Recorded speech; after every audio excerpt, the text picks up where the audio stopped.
3, 2, 1.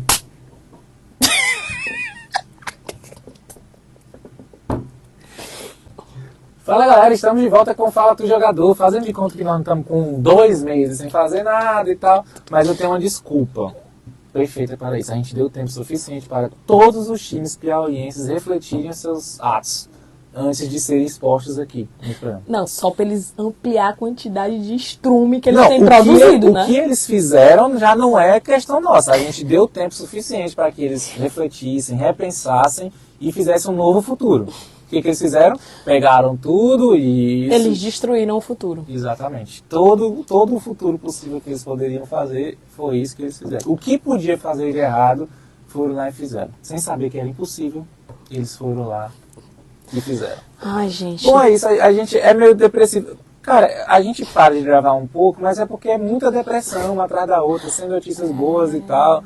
A última boa notícia que a gente deu aqui, eu lembro, foi a Adriana sendo convocada. O que aconteceu? A seleção me cai na primeira fase. Então, assim, a gente não tem tantas conquistas. Não, realmente, esse ano, gente, é um ano para se... Tem que implodir. Esquece o 2023. Não que os outros tenham sido... Nossa, não, mas a gente viveu lampejos de bons momentos. A ilusão existia. Esse ano nem isso, cara. Como é que a gente vai viver desse jeito? Nessa humilhação, desse vexame o tempo todo? Vamos contextualizar então, né? Vamos começar por trás, pelo final.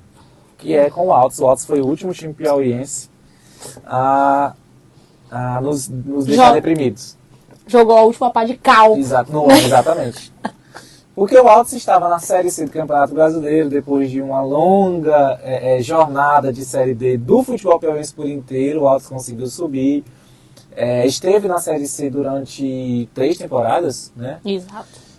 E o Altos simplesmente esse ano resolveu que não ia lutar pela permanência, né? Apesar de que em alguns momentos a gente chegou a acreditar, eu sou uma dessas pessoas que chegou a acreditar que o Altos iria conseguir sim permanecer na Série C, mas, bom, passou bem longe disso acontecer, a realidade é essa.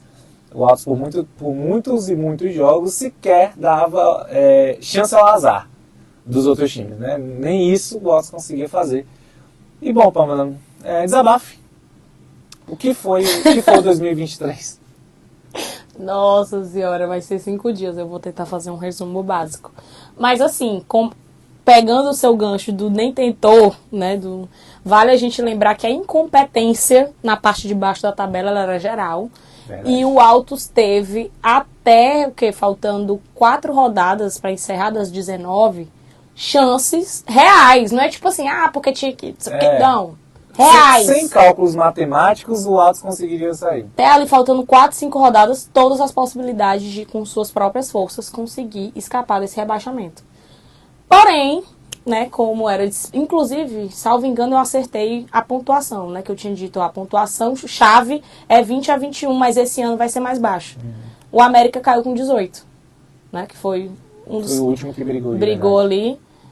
Tem uma possibilidade de alteração de negócio de tapetão aí, porque o Manaus caiu também, mas parece que escalou um jogador irregular. Pode ser que isso mude, a Aparecidense... Não, foi ao contrário, né? A Aparecidense caiu e o Manaus caiu. E o Manaus caiu, enfim. Mas a pontuação, salvo engano, foi isso. Foi 18 pontos. Então, estava mais abaixo do que a média dos últimos anos. E o Altos realmente não conseguiu fazer força. Eu acho que é preciso a gente ser justo em relação à temporada do Altos, fazendo um resumo. O Altos fez uma temporada já enxuta de calendário, disputou uma pré-copa que muita gente esqueceu, porque foi no final do ano passado ainda, né? Assim que começou a se preparar. A pré-copa foi no dia 4 de janeiro. Perdeu de 4-1, né? E já foi eliminado na primeira fase. Depois disso, disputou um campeonato piauiense, o pior campeonato piauiense de índice técnico dos últimos 10 anos, e conseguiu não chegar nem na final. Uma competição com 7 equipes, de uma incompetência absurda e gritante. E depois disso veio a Série C, em que se tentou remendar o barco que estava todo furado. Dentro desse processo, eu acho que a diretoria do clube ela tem 80% de culpa. Eu vou botar só 20% nos jogadores, porque quem contrata é a diretoria. Se os jogadores não tinham qualidade suficiente para disputar uma Série C, a culpa é da diretoria. Para disputar um campeonato piauiense, a culpa é da diretoria e assim vai. Então, assim, tudo começa a dar errado quando decide se desmanchar o elenco. Eu até já falei sobre isso. O Altos perdeu a única vantagem que ele tinha em relação aos outros clubes, que era ter um time com liga, uma equipe que se conhecia, jogadores que sabiam onde o outro está e, principalmente, com perfis de atletas que tinham compromisso com aquela camisa. E você perdeu tudo isso quando você desmanchou. Você desmanchou. Você deixou um ou outro ali pingado, mas não eram peças alicerce.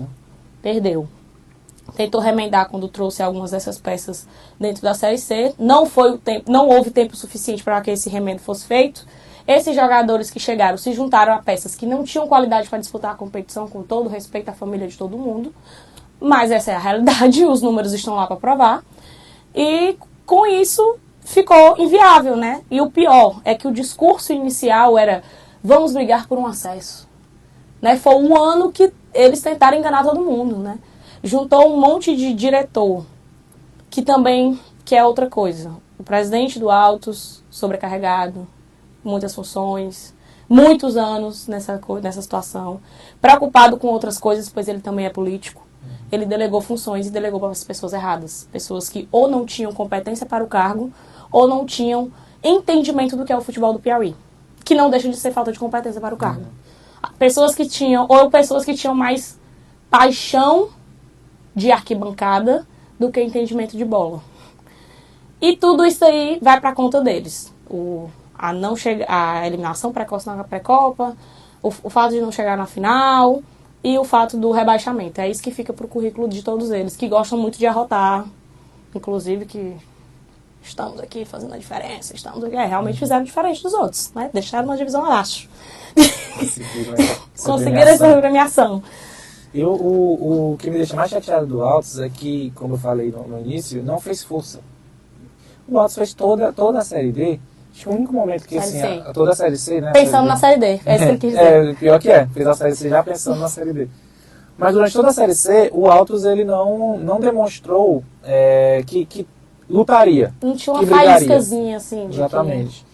A gente ainda chegou a comentar aqui de 2 vitórias consecutivas que o Altos teve. Que foi na era Sérgio Soares, né? Exatamente.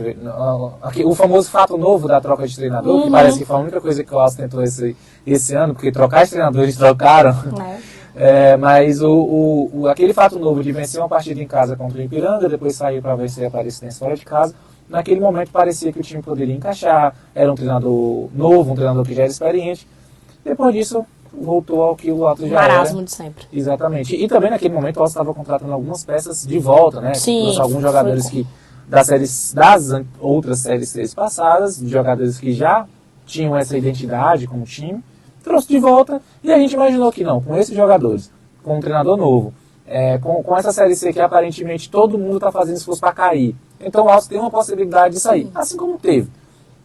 Tu lembrou bem que até 3, 4 rodadas antes o Altos teve chances claras. E a gente até chegou a conversar, né? Não é porque a gente não estava aqui no podcast, mas a gente continuava fazendo nossos... O roteiro já estava sendo feito. Exatamente, nos nossos debates do WhatsApp, eu chegava a falar, quando tava todo mundo falando, o Altos vai cair, o Altos vai cair, o Altos vai cair, eu peguei aqui o meu celular, botei lá na tabela da Série C e olhei. 3 pontos de diferença, gente. Todo mundo, do 15º para baixo, todo mundo com a mesma pontuação quase. Isso aqui não é para esse desespero todo, não. Só que quando você olhava pro time jogando, dá. Não dá. O meu problema é esse. Antes do apito inicial, vai dar. Apitou. Começou o jogo, não vai dar. Não vai dar. E foi isso. O Altos foi toda a Série C foi dessa forma. Mas, um dos pontos que me chamou muita atenção é que parece que o Varton desempolgou no meio da parada. Não é que ele desempolgou quando o Altos caiu. Ele desempolgou com o Altos ainda brigando. Ainda tinha chances matemáticas, os números ainda eram favoráveis. E aí parece que ele não fez o a mais. Que a gente várias vezes já viu o Varton fazendo, a gente não está cobrando nenhuma novidade aqui. Exatamente. O Varton várias e várias vezes já literalmente vendeu o que tinha e o que não tinha para poder fazer o time dar certo. E dessa vez parece que ele não fez tantos esforços assim. Ele sempre gastou aquela última pólvora. Mas eu acho que faltou o fato dele olhar para aquele elenco, para aqueles atletas e achar que aqueles caras iam correr por ele e resolver. Né?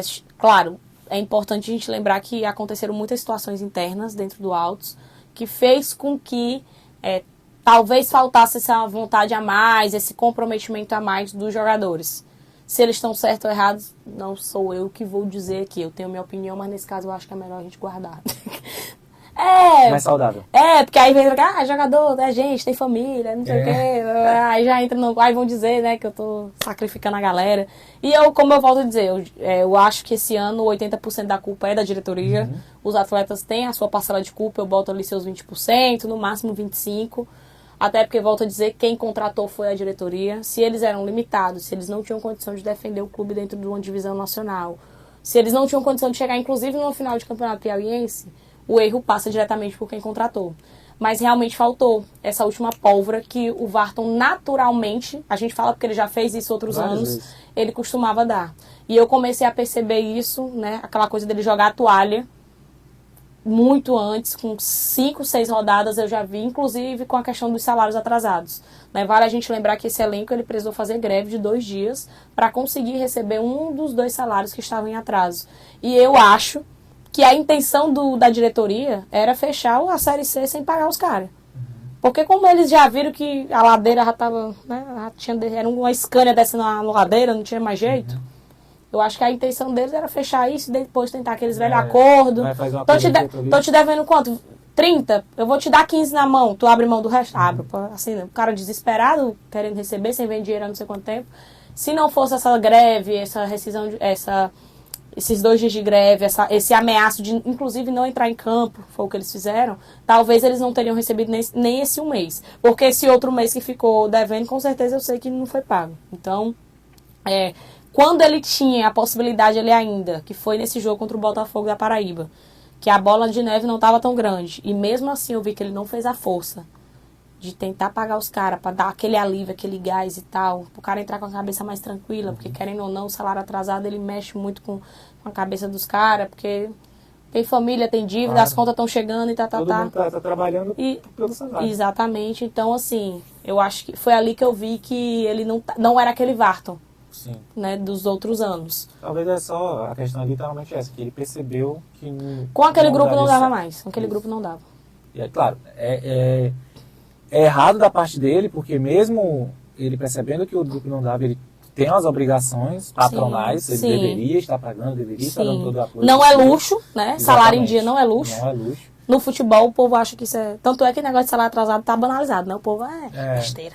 O jogador ganha muito, recebe muito. Ganha cifras milionárias, tem nadinha segurar aí. Mas também não pode ser assim, né? Exatamente. E assim, claro, isso não é que foi o fator determinante para a queda. Os erros vêm desde o final da temporada passada. Onde houve o desmanche, exatamente, e tudo. Né? Mas... Inclusive, coincidência, né? Que assim que ele chutou para cima o projeto esportivo do Altos, foi o ano que não deu certo nada. Deve ser coincidência. Falta de aviso não foi, né? Pois é, enfim. É isso. Não vamos se esticar muito no assunto. Não, mas eu quero que você fale.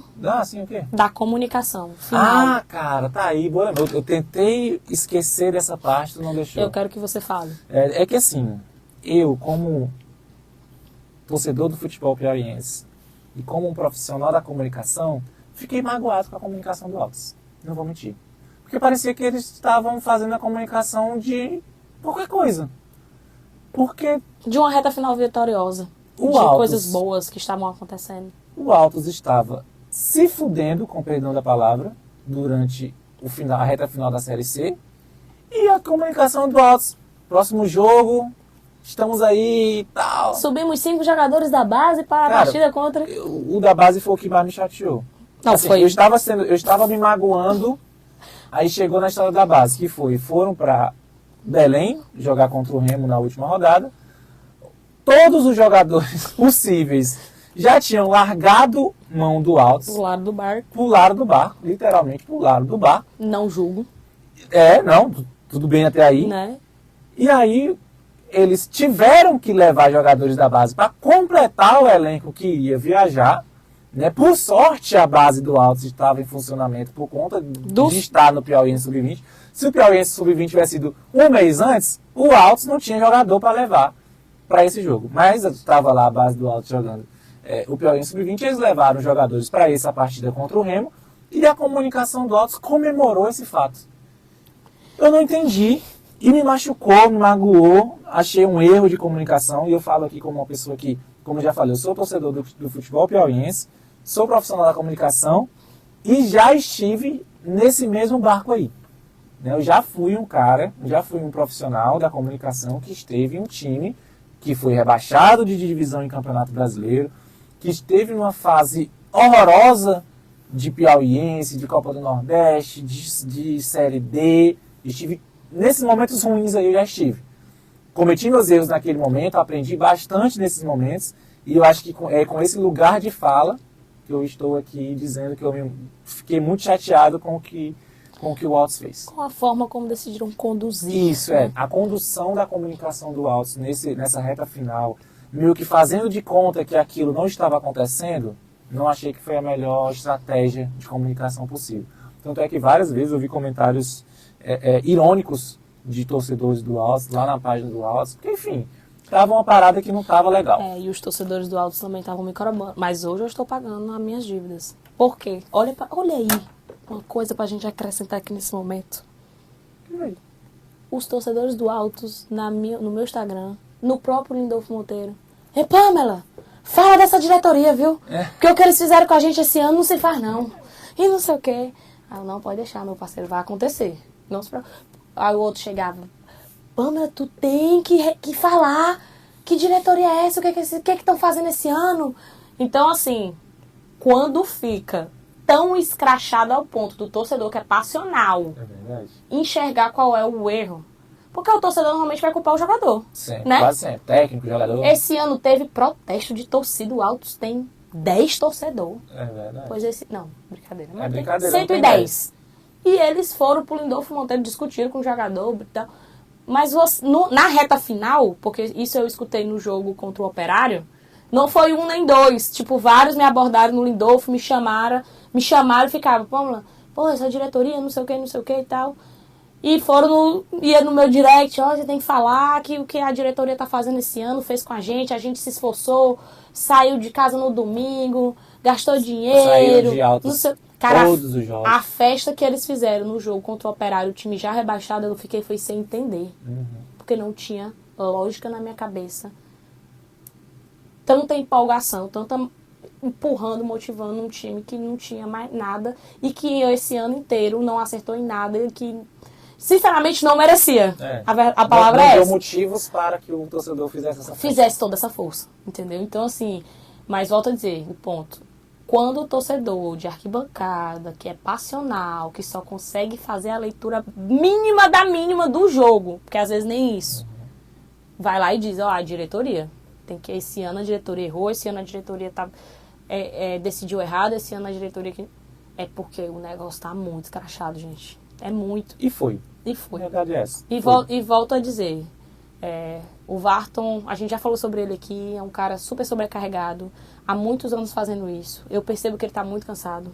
Ele tem delegado função, mas para as pessoas erradas, despreparadas, no sentido de qualidade para fazer aquelas funções, pessoas que, porque tem no currículo isso e aquilo, mas são currículos que se você olha de forma recente, com a lupa, você vê que não são resultados que se encaixam na realidade do futebol do Piauí. Ou então ele entrega para pessoas que são passionais, que são da arquibancada e que não tem como contribuir dentro do futebol profissional, com todo respeito. Mas existe uma diferença muito grande e se você não se qualifica hoje para trabalhar dentro do futebol, você não vai ter resultados. A única coisa que essa diretoria do Altos, que tanto se gabou e que tanto prometeu ao longo dessa temporada, tem no currículo desse ano, é uma quantidade absurda de fracasso e o fato de ter deixado o time numa divisão de baixo. É isso. Então, encerrar o assunto Altos, que é pra ver se, sei lá, se volta do zero. A gente tentou dar voz a esse torcedor. Foi isso que a gente tentou fazer. A gente fez.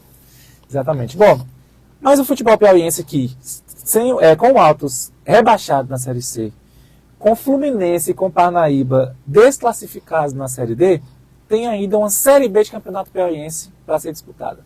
A gente tem aí um número exacerbado de 4 times.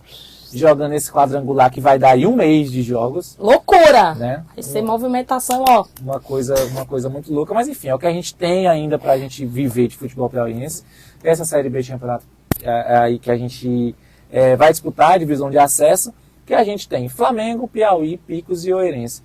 Desses 4 times, a gente tem 3 times tradicionais. Isso, né? Camisas pesadas, muitos anos. Isso, e o Oeirense com um investimento bem interessante. É um time novo, recente, mas que sempre que jogou fez investimentos interessantes. Então, assim, a gente tem aí perspectivas, pelo menos, de times que podem fazer uma boa Série D. Série B, vamos lá. Série B. A Série D, Série B. Por que a gente não fala de Série A? Por que não fala do jogador? Não vai falar. A gente falou de Série B com o David Ricardo. Tá faltando Série B. Ou Série A.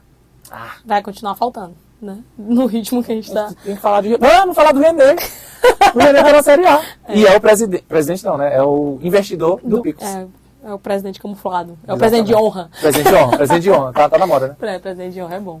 Mas enfim, é uma Série B que a receita é simples, é pegar quem tá em movimentação e outros times vão apostar em categoria de base, com todo o suporte necessário e com um trabalho que já vem sendo alicerçado ao longo desses últimos anos, que é a equipe do Picos, né? O Picos que está disputando o Piauí em Sub-20, a passos largos de se tornar campeão e que tem um trabalho conduzido pelo Felipe e apoiado pelo René nesses últimos 3, 4 anos muito bem feito. Esses atletas vão ser a base desse Picos, que continuará comandado pelo Felipe, somado a alguns nomes que eles estão catando, atletas que estavam em movimentação. Gilmar Bahia, Renan, que já vai ser a dupla de zaga. Sim, né? claro. Já tem aí, a dupla de zaga aí que se conhece há 1000 anos. PH, que estava no Altos. O Rai, lateral, que estava no Fluminense. Não. Já tinha saído antes. Já tinha saído um pouco não sei antes. onde é que ele tava agora. Eu confesso que eu não lembro onde é que Eu ele acho que ele estava. estava no futebol cearense jogando Fares Lopes. Assim, o João Paulo, atacante que estava no... Foi campeão piauiense com o River. Piauiense com o River. Então, assim, algumas peças só e o resto é essa base, que é uma base que eu acho muito forte. Sim. Do outro lado, o Piauí que também vai na base, mas a gente já tem uma outra base, uma outra realidade de base. A gente tem, desses 4 times, a gente tem 2 grupos diferentes de ideias para essa Série B, né? A gente tem 2 times que vão com base e contratar alguns jogadores para completar, e 2 times que vão buscar jogadores que estavam em atividade para poder... Vão se montar do zero. Montar um elenco do zero, né?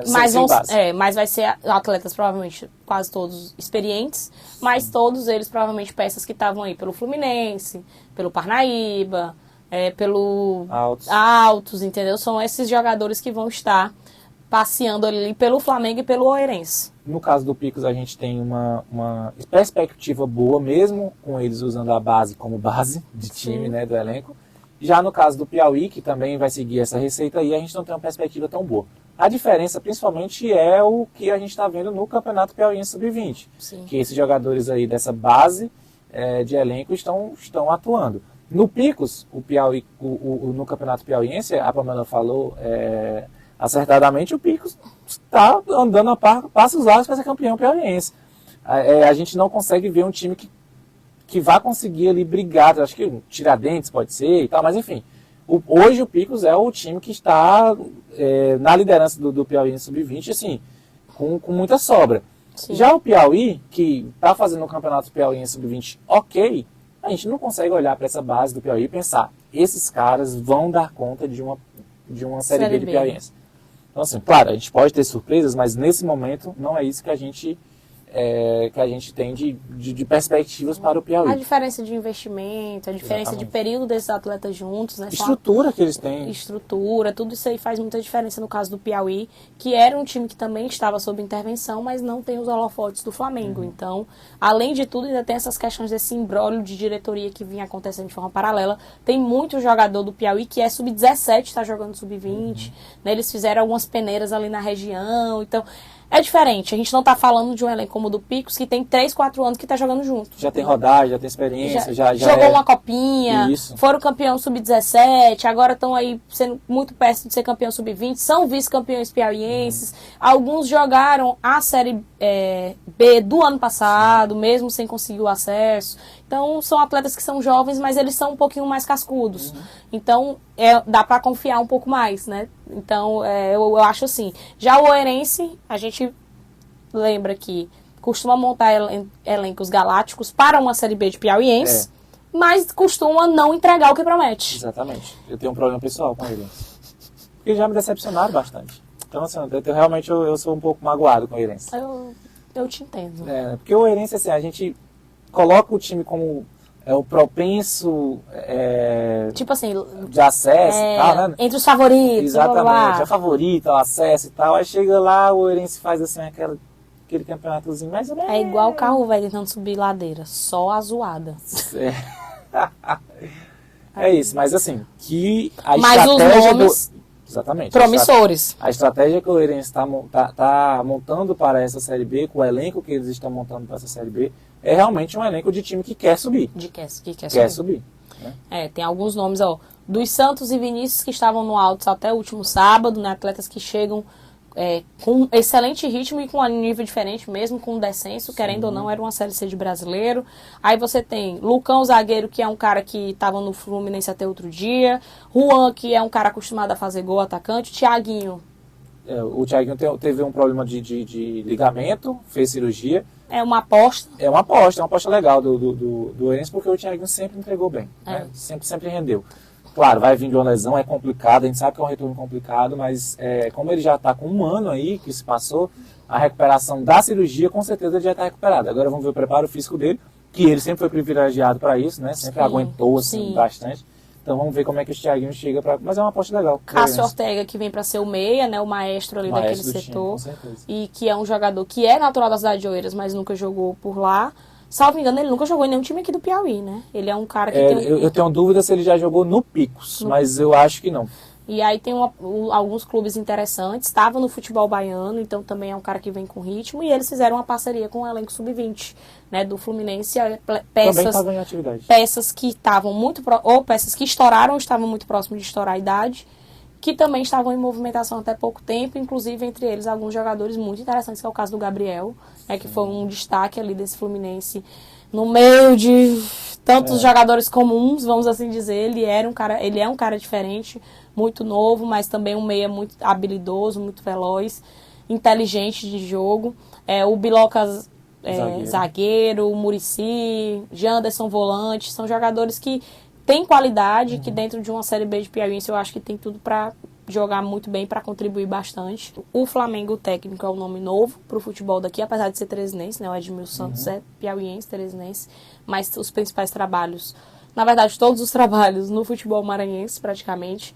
Principalmente na Série B do Maranhense. Né? Então, um cara que conhece esse tipo de competição. Eu sobre o Flamengo, eu gostei da escolha do treinador, não conheço, não vou ser hipócrita assim, eu ia até mesmo sendo que leviano de falar que, nossa, não conheço, mas os resultados dele parecem ser... Condiz com a realidade da competição. Exatamente. É um treinador que já...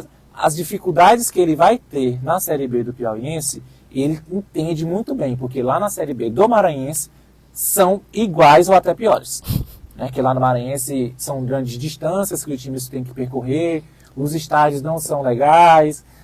São muitos clubes. São muitos clubes, a competição e a competição também é tiro curto. Exatamente. Então, assim, a dificuldade de lá, ele vai trazer essa experiência para cá, pro Piauí. Conhece muito jogador da região, isso é muito interessante também para uma Série B de Campeonato Piauiense. Então, assim, eu vejo bons motivos para que o treinador dê certo. Claro que... e também a organização de já apresentar logo, que é importante. Ele já está aqui em Teresina tem um bom tempo. Até para você saber assim, de o que você está precisando ainda de elenco, quais as suas carências e tal, é importante você estar vendo os caras treinando. Então acho que o Flamengo acerta nesse momento. Vamos ver se o Flamengo vai ter fôlego financeiro, porque assim, o Flamengo está vindo de um processo judicial complicado. Desgastante, uma novela, um processo político complicado e que agora tem ainda alguns capítulos que ainda não estão totalmente resolvidos. Enfim, a novela Flamengo ainda é de um drama muito grande. Vamos ver se o Flamengo vai ter esse fôlego. A gente sabe que tem vários torcedores do Flamengo que estão ajudando o Flamengo, empresários e tudo mais. Apoios, alicerces laterais, assim, interessantes. Que é muito legal, eu acho isso muito interessante, porque parece que as pessoas realmente estão interessadas em fazer o Flamengo crescer. Da maneira que eles podem ajudar, eles estão ajudando. E o Flamengo vem com todos esses apoios e me parece que é uma boa aposta do Flamengo. Falando em aposta, vai. Agora, aposta. 2. Pra subir.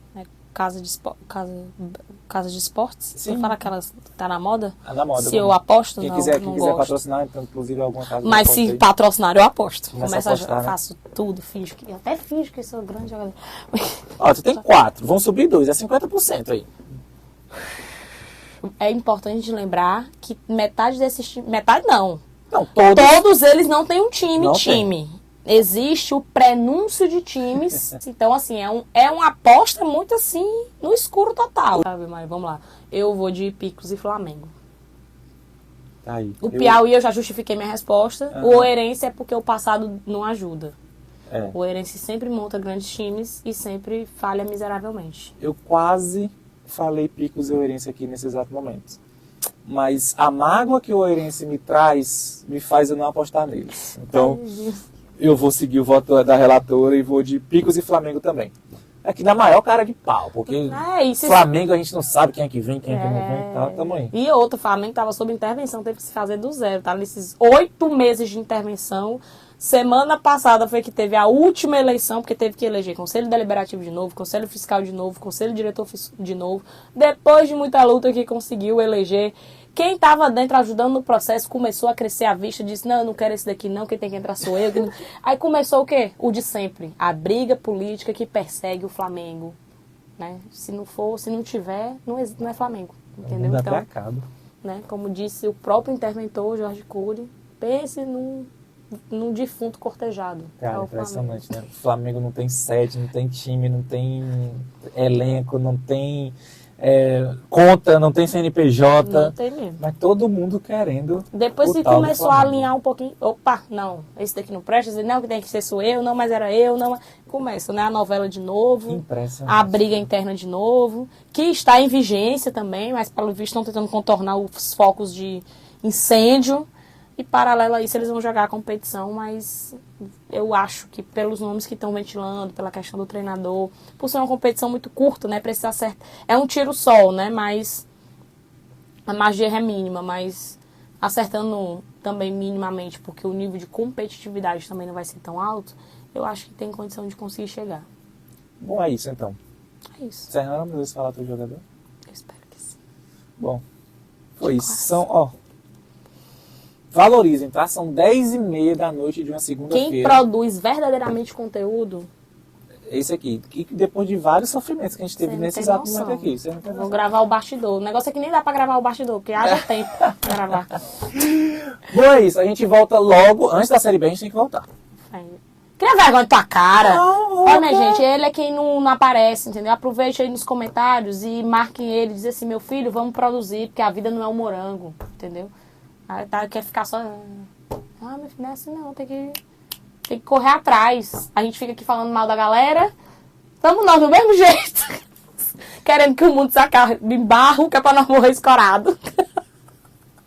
E é depois dessa cobrança pública que eu, envergonhado, venho dizer pra vocês que em breve voltaremos com o Fala do Jogador, antes da Série B do Campeonato Paulista, assim, quando a gente já tiver técnico definido, tiver elenco definido, a gente vem de novo pra ver se as nossas apostas deram certo. Pra gente pegar e apostar que os outros dois vão subir, aí a gente bota só o corte que der certo. Pronto, tá feito.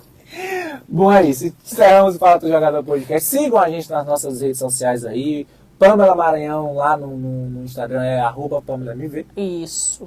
Vitor Costa lá no Instagram é @VitorCosta19.